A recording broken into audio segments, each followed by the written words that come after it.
Nous accueillons maintenant Pierre-Alexandre Petitjean, qui est docteur en sciences de l'ingénieur et technologie à l'École polytechnique de Bruxelles.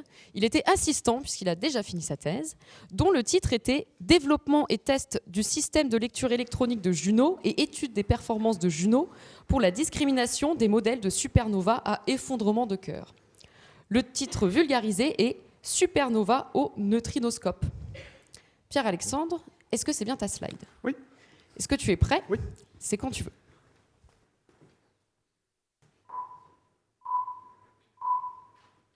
Lorsque vous observez le ciel nocturne, vous avez sans doute, comme moi, un sentiment d'éternité. Les étoiles y brillent pendant des millions d'années. Pourtant, un jour, les étoiles, comme nous, meurent. Et pour les plus massives d'entre elles, cette fin est spectaculaire. Elles s'effondrent brutalement sur leur propre poids, provoquant une gigantesque explosion, appelée supernova à effondrement de cœur. Ces phénomènes libèrent une énorme quantité d'énergie et sont particulièrement rares. On estime qu'ils se produisent environ tous les 75 ans en moyenne dans notre galaxie. Mais que se passe-t-il dans les derniers instants d'une étoile? Malgré les avancées scientifiques, ces phénomènes restent mal connus. Habituellement, nous observons la lumière émise par ces supernovas grâce à nos télescopes. Mais la lumière est altérée durant son voyage au sein même de l'étoile. Pour mieux comprendre ces explosions, il serait bien d'avoir un messager qui soit peu ou pas altéré par son voyage dans l'étoile. Bonne nouvelle, il existe, ce sont les neutrinos. Ce sont des particules élémentaires neutres qui n'interagissent que très faiblement avec la matière. Contrairement à la lumière, ils nous permettent alors de découvrir les secrets au cœur même de l'étoile. De plus, ils jouent un rôle essentiel dans l'explosion. Ils emmènent plus de 99% de l'énergie des supernovas à effondrement de cœur.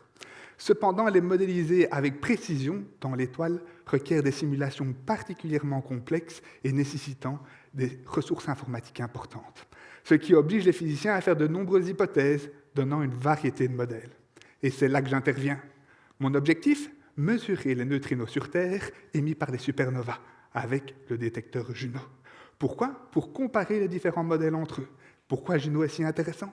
Parce que cet énorme détecteur de 35 mètres de diamètre, instrumenté par plus de 40 000 capteurs ultrasensibles, permet une détection des neutrinos avec une précision inégalée. Et ma thèse a montré qu'avec seulement 300 neutrinos détectés, nous pouvons discriminer entre les différents modèles avec le détecteur Juno. Dès 2025, Juno va commencer à capturer des neutrinos, et peut-être parmi ceux-ci, ceux émis par les supernovas. Dans ma thèse, j'ai eu la chance de pouvoir participer à dévoiler une partie du voile de la fin des étoiles. Car comprendre ces phénomènes cosmiques, c'est aussi comprendre une partie de notre propre histoire cosmique. Merci.